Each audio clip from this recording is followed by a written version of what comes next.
재밌는 돈에 관련된 연구들이 정말 심리학에는 정말 끝없이 많아요. 정말 너무너무 많은데 사실은 저는 박사과정 끝나고 박사 논문도 돈이었어요. 그래서 저도 많이 고민을 하고 있는 부분이니까 이걸 통해서 우리가 돈에 관련된 어떤 생각을 좀 해볼 필요가 있나 이런 걸 좀 생각해 보자는 뜻에서 제가 준비를 했습니다. 오늘 첫 번째 퀴즈입니다. 근데 실제로 있었던 연구인데요. 키가 큰 사람이 돈을 더 잘 번다.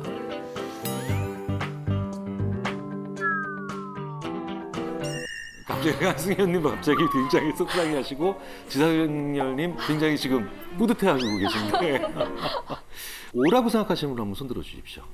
오, 네, 좋습니다. 네, 좋습니다. 네. 자, 그럼 X라고 생각하시는 분 손 들어주십시오. 네, 좋습니다. 내리시고요. 네. 근데 윤소희님은 갑자기 막 굉장히 강력하게 X 막 이렇게 하셨는데 키가 보통 좀 큰 편에 해당하시는데도 이렇게 X에 손 드신 이유가 뭘까요?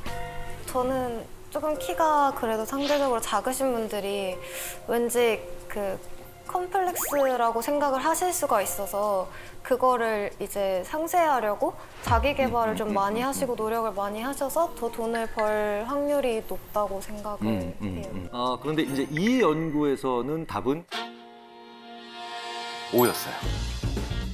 네, 네. 실제로 1990년에 그 근데 굉장히 많은 분들이 좌절하고 계시네요. 네. 그 미국 피츠버그 대학의 이제 심리학과에 이레네 한손 프리츠라고 하는 그 사람이 그 교수가 이제 아틀란타 대학에 있는 학생들의 졸업생들이죠. 졸업생들의 키와 연봉의 데이터를 계속 이제 추적을 한 거예요. 네, 추적을 했는데 나이도 비슷하고 뭐 체중이라든가 사회적인 친분, 뭐 신분, 뭐 종교 뭐 대부분 뭐 거의 다 비슷하다고 봤을 때 1인치씩 커질 때마다 그러니까 2.54cm 정도씩 커질 때마다 초봉이 $570씩 높아지는 거예요. 네. 그런데 이제 이유가 중요하겠죠. 네, 이유가 중요하겠죠. 안 그러면 뭐 저도 이제 지금 뭐 키높이 구두라도 신고 다녀야 될 판인데. 네. 왜 그런가 봤더니 실제로 키가 뭘 반영하나요? 가정 환경에서의 영향, 교육 뭐 이런 거 있잖아요. 이런 거에 그 영향을 주는 요인이기 때문에 조금 더 좋은 환경, 유복한 환경에서 자라지 않았을까라고 이렇게 생각한 거죠. 사실은 저도 뭐 이렇게 키가 큰 편은 아니고 더 속상한 거는 뭐 저희 집에서는 뭐 비율이 더 형편없다라고 얘기를 하고 있어서 굉장히 좀 속상한 얘기긴 한데 근데 너무 좌절하실 필요는 없다는 겁니다. 이런 게 전형적으로 상관은 있지만 인과관계는 아직 알 수 없는 거예요. 네. 왜냐하면 여기에 또 다른 윤소희 님이 얘기하신 내용을 또 아주 재미있게 지지할 수 있는 게 있거든요. 뭐냐면 실제로 아주 능력이 있거나 인품이 뛰어나거나 아니면 뭐 돈이 많다거나 이런 분들이 있죠. 이분 멀리서 보고 난 다음에 키 몇 센치일 것 같으냐 라고 얘기했을 때 그 사람의 키를 거의 4cm, 5cm 이상 더 높게 봅니다. 네, 높게 봅니다. 이게 더 커 보이는 거죠, 심리적으로도 커 보이는 거죠. 그러니까 자기 개발에 힘쓰는 사람들일수록 더 커 보인다는 거, 뭐 이것도 중요하죠. 자, 그러면 다음 문제도 한번 해볼게요. 다음 문제. 재밌다. 돈이 많으면 인생이 재밌어진다.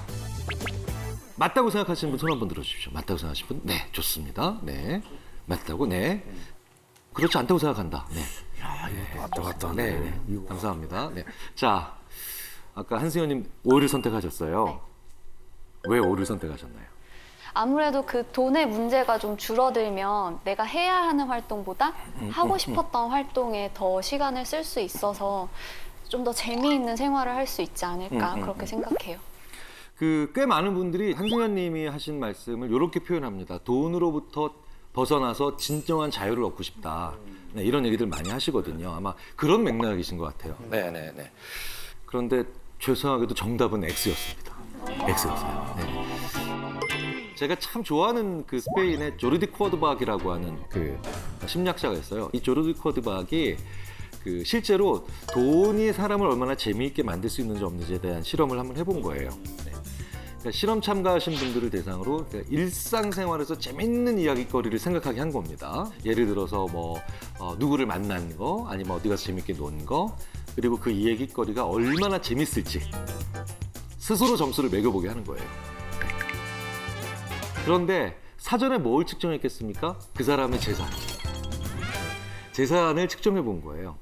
그런데 재산이 많은 참가자일수록 재밌는 경험을 얘기를 꺼내봐라라고 했는데 그 경험이 이겁니다라고 하면서 적었는데 그게 그렇게까지 재밌다라고 얘기를 안 하더라는 겁니다. 근데 저는 광화문 쪽에 있는 회사에 있는 친구가 그 번개를 한번 했는데 그날 마침 제가 시간이 돼가지고 제가 거기 수원에서부터 제가 가고 있는데 막 기분이 오늘 좋은 거야. 막 오늘 뭐 골뱅이로 한번 끝내줘 볼까 막 이러면서 그리고 뭐 갑자기 야 우리 한번 떠나보자 막 이래가지고 왜 20대 30대는 조금 더 그런 그 갑자기 떠나는 당일치기 여행도 꽤 있잖아요. 네.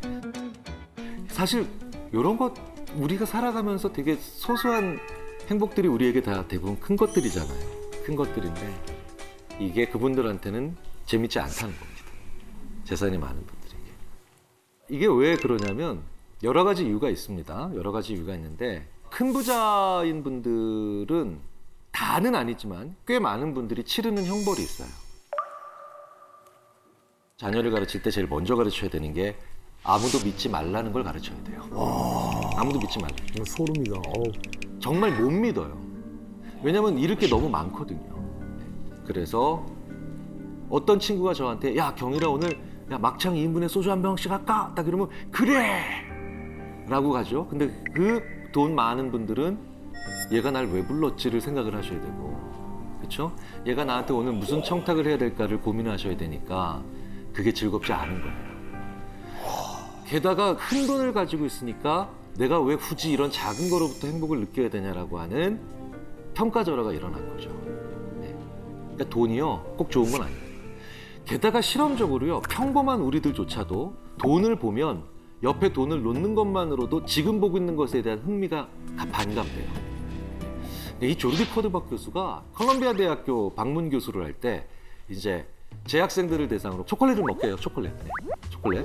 그런데 초콜릿을 먹는데 옆에 1유로 사진이 인쇄되어 있는 거예요. 1유로 돈. 네. 그러니까 어떤 학생들은 그렇게 해놓고 보는 겁니다. 그리고 어떤 학생들은 그냥 그런 1유로 사진 없이 그냥 초콜릿을 먹는 거예요. 그러면서 이렇게 관찰을 한 거예요. 연구진이. 어떻게 맛있게 먹나. 그런데 1유로 사진을 옆에 보면서 초콜릿을 먹었던 학생들은 그 데이터를 보면 32초 만에 초콜릿을 먹은 걸로 나옵니다. 그런데 사진을 보지 않았던 학생들은 45.4초니까 12초 이상 더 초콜릿 맛을 음미를 하는 거예요. 그러니까 돈이 오히려 일상생활에서 우리의 행복을 앗아가는 경우도 꽤 자주 있는 것 같습니다. 제가 우리나라에서뿐만 아니라 외국에서 50억 이상 당첨된 분들 제가 20분 넘게 우리나라에서 인터뷰했고요. 외국 분들도 5분 이상 인터뷰를 했습니다.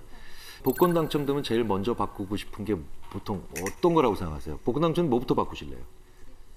집, 차, 전화번호. 그렇죠? 근데 저도 진짜 깜짝 놀랐어요. 제가 뵀던 국내외에 복권 당첨됐다가 1, 2년 내에 파산하신 분들이 가장 먼저 바꾼 건 배우자였어요. 그러니까 여기서부터 믿지 못하는 거예요. 그러니까 행복을 마땅히 같이 누려야 되는 사람들과 그 신뢰가 깨지니까 그러니까 큰 돈은 우리에게도 되게 큰 장애가 될 수도 있다는 겁니다. 그러니까 재미를 못 느끼게 만들어줄 수 있는 요인은 언제든지 된다는 거예요. 자, 어쨌든 이렇게 돈은 참 우리에게 엄청나게 많은 영향을 미치는데요. 자, 그렇다면 만약에 미래를 볼 수 있다면 뭘 제일 알고 싶으세요? 앞으로의 향후 5년간의 주식시장에 대해서 좀 싶네요. 그걸 알면은 여기 지금 전부 다 이제 천문학적 부자가 되시겠죠. 그래서 모든 전문가들이 제일 싫어하는 게 미래 예측이잖아요. 그런데 이 미래에 그 주식시장이 어떻게 됐으면 좋겠다라고 물어보시는 그 질문 안에 인간이 제일 알고 싶지만 알 수 없는 두 가지 고통스러운 게 있죠. 그게 바로 확률과 가치라는 거예요. 확률과 가치. 인간이 이 두 개를 너무너무 알고 싶어요. 생각해보세요. 확률. 100살 넘을 때까지 사실 확률. 이런 거 알고 싶잖아요, 우리가. 그렇죠? 내가 50년 내에 500억 정말 벌 수 있는 확률. 그렇죠? 그 다음에 우리 아이가 대학에 들어갈 확률. 갑자기 이건 되게 궁금해지네요. 모든 확률을 우리가 궁금해하죠. 그래서 심리학자들은 인간이 확률을 모르기 때문에 그걸 물어보기 위해서 존재하게 만든 분이 그분이 바로 신이다 라고 얘기를 합니다. 나머지 하나가 가치죠. 정말 가치도 어려워요. 가치를 어떻게 판단하는 거예요? 너무너무 어렵잖아요. 특히 옛날 같으면 이게 얼마나 힘들겠어요. 내가 돼지를 한 마리 가지고 있는데 저쪽은 배추 20개를 가지고 있어요. 20포기를. 그럼 이거 어떻게 판단하는 거예요? 이제 슬슬 감이 잡히시죠? 우리 인간은 그저 교환의 목적으로만 만든 게 아니라 가치를 판단하고 싶은데 그 잣대가 필요했기 때문에 돈을 만든 거죠. 그래서 인간에게 가장 영향을 많이 미치는 건 지금까지 신과 돈입니다. 지난 수만 년, 수천 년 동안 인간에게 이 두 존재만큼 인간에게 많은 영향을 미친 게 없잖아요. 네. 자, 그래서 그 가치 판단의 도구인 이 돈은 그렇기 때문에 내가 도구를 가지고 있으면 마치 게임할 때 아이템 확보한 것처럼 우리를 덜 힘들게 하는 건 분명히 맞습니다. 무슨 얘기냐? 돈을 세기만 해도 그 자체로 우리는 덜 아파요. 저는 예전에 되게 인상 깊게 봤던 영화가 있어요. 그 간첩이라는 영화에 보면 영화 초반부에 김명민 님께서 이제 돈을 딱 맞는데 하면서 스멜 뭐 이런 장면이 있어요. 돈이 정말 위안이 되는 그런 장면. 실제로 중국 절강대학교에 저우신위의 교수라고 하는 분이 진짜 재밌는 실험을 또 합니다. 실험 참가한 분을 이렇게 두 그룹을 나눴어요. 한쪽에 있는 분들은 그냥 종이 모양의 지폐를 세는 거예요. 그런데 이쪽에 있는 분들은 어떻게 합니까? 진짜로 80장의 실제 지폐를 그냥 세는 거야. 네. 자, 그러고 난 다음에 뭘 하느냐? 50도짜리 물에 손을 넣는 겁니다.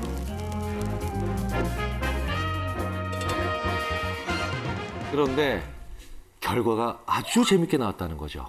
뭐냐면 그냥 이렇게 80장의 지폐 크기의 종이를 셌던 분들은 손을 딱 담갔을 때 아 뜨거워 하고 다 손 뺐어요. 네. 실제 돈을 셌던 분들은 어떻게 나오느냐?